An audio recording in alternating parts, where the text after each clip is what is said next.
Om Swastiastu. Assalamualaikum warahmatullahi wabarakatuh.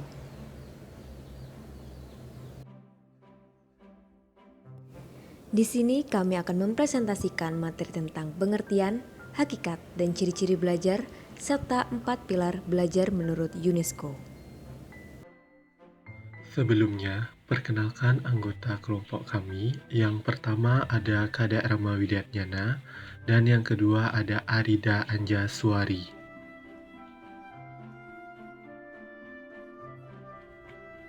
Pada materi kali ini, kami akan membahas tentang 6 topik. Yang pertama, pengertian belajar. Yang kedua, perubahan tingkah laku yang merupakan hasil belajar. Yang ketiga, filsafat belajar. Selanjutnya, ada perubahan perilaku yang merupakan hasil belajar. Lalu, ciri proses perubahan dikatakan sebagai hasil belajar. Dan 4 pilar belajar menurut UNESCO.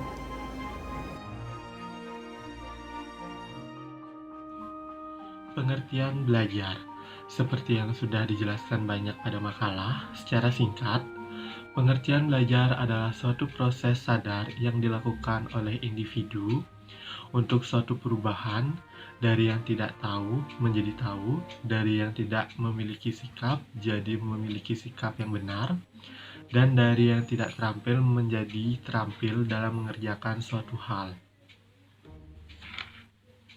Ada banyak sekali pakar yang berlomba-lomba untuk mengemukakan pendapat mereka tentang pengertian belajar, seperti contohnya Skans pada tahun 2012 yang mengartikan belajar merupakan suatu aktivitas yang melibatkan pemerolehan, pemodifikasian, pengetahuan, keterampilan, strategi, keyakinan, perbuatan, dan tingkah laku.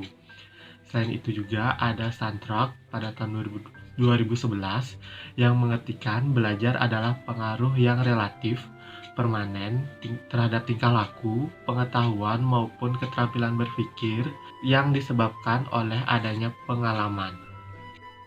Selain itu, ada banyak pula teori-teori yang keluar mengenai pengertian belajar. Contohnya, teori behaviorisme yang mengartikan belajar merupakan perubahan tingkah laku, dan teori kognitivisme yang mengartikan belajar merupakan perubahan struktur kognitif. Sejarah mencatat ada cukup banyak aliran filsafat tertentu yang membahas hakikat belajar. Kadang filsafat-filsafat ini bersisian meskipun ada pula yang berseberangan. Setiap filsafat memiliki cara pandang masing-masing dalam mendefinisikan belajar. Beberapa di antaranya adalah sebagai berikut.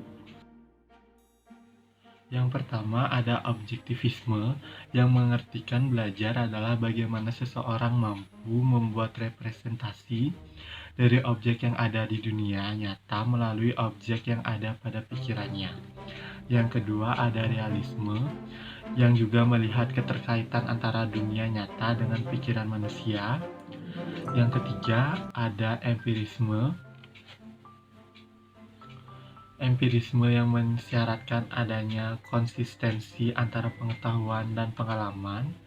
Yang keempat, ada rasionalisme yang berpandangan bahwa sumber pengetahuan adalah alasan-alasan rasional. Yang kelima, ada idealisme yang mengartikan pandangan idealisme bersisian dengan rasionalisme karena sama-sama mengandalkan pengetahuan yang berasal dari akal tanpa harus melihat, merasakan, menemukan objek nyata di dunia nyata. Yang keenam ada relativisme yang menurut relativisme tidak ada kebenaran yang sifatnya absolut karena semua hal dianggap benar oleh seseorang adalah sebagai hasil konstruksinya sendiri. Yang ketujuh ada pragmatisme yang tidak banyak menyoroti apa itu pikiran, tapi lebih pada apa yang dapat dilakukan oleh pikiran.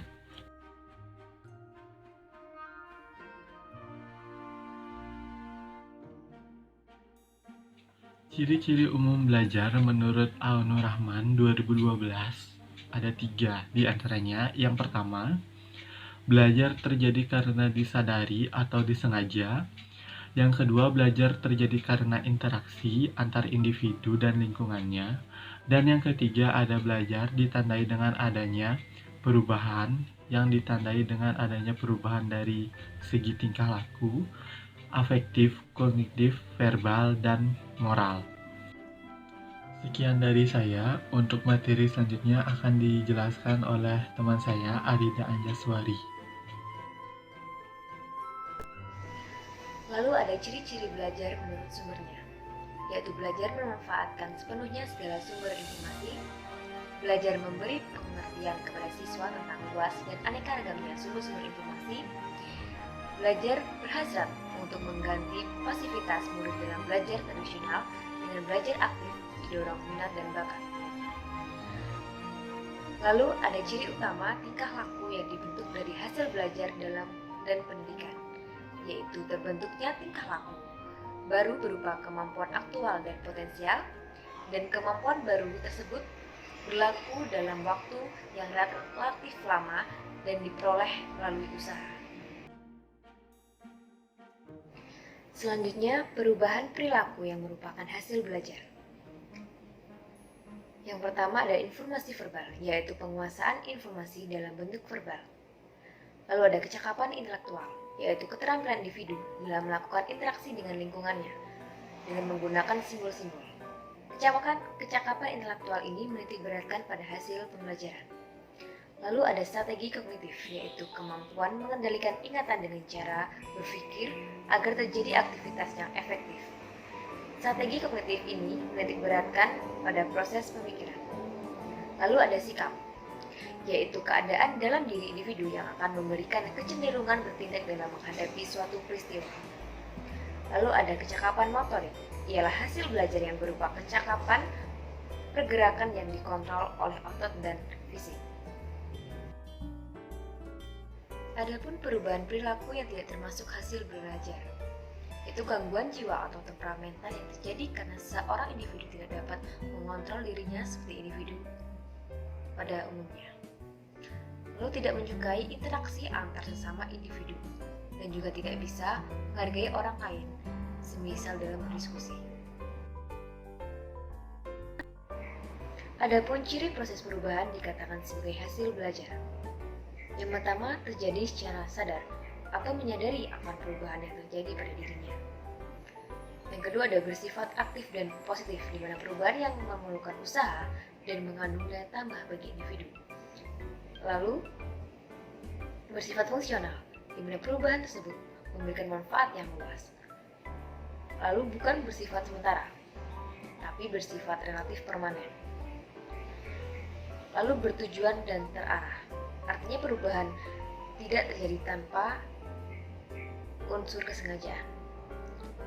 Lalu mencakup seluruh aspek perilaku.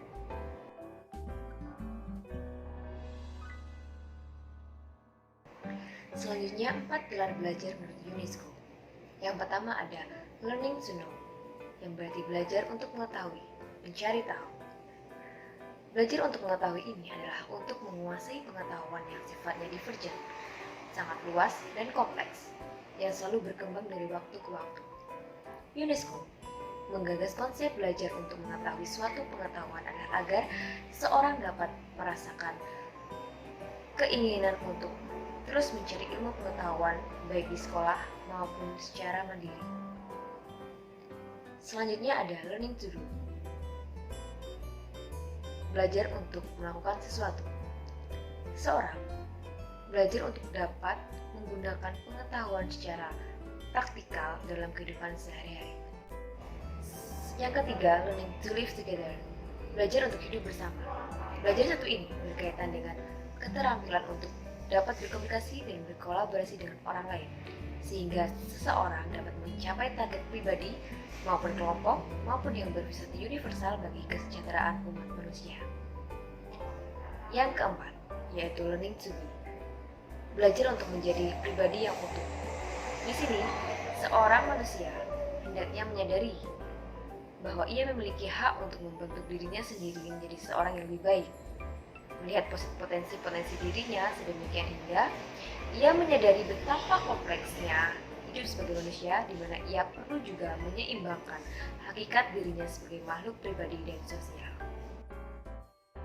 Berdasarkan materi yang ada pada makalah dan yang kami sampaikan pada video ini, dapat ditarik kesimpulan bahwa belajar merupakan suatu proses usaha sadar yang dilakukan oleh individu untuk suatu perubahan dari tidak tahu menjadi tahu, dari tidak memiliki sikap menjadi bersikap benar, dari tidak terampil menjadi terampil melakukan sesuatu. Ciri-ciri umum dari kegiatan belajar yang mencakup hal-hal berikut. Yang pertama, belajar terjadi karena disadari atau disengaja. Yang kedua, belajar terjadi karena interaksi antara individu dan lingkungannya.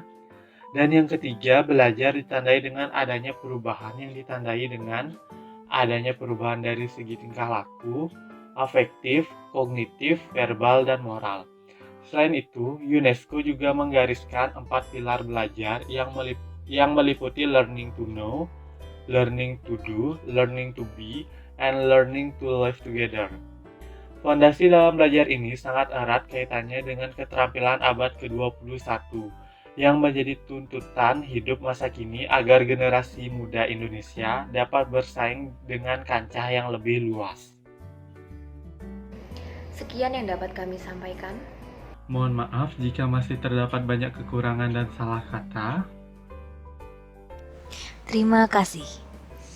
Om Santi Santi Santi Om. Wassalamualaikum warahmatullahi wabarakatuh.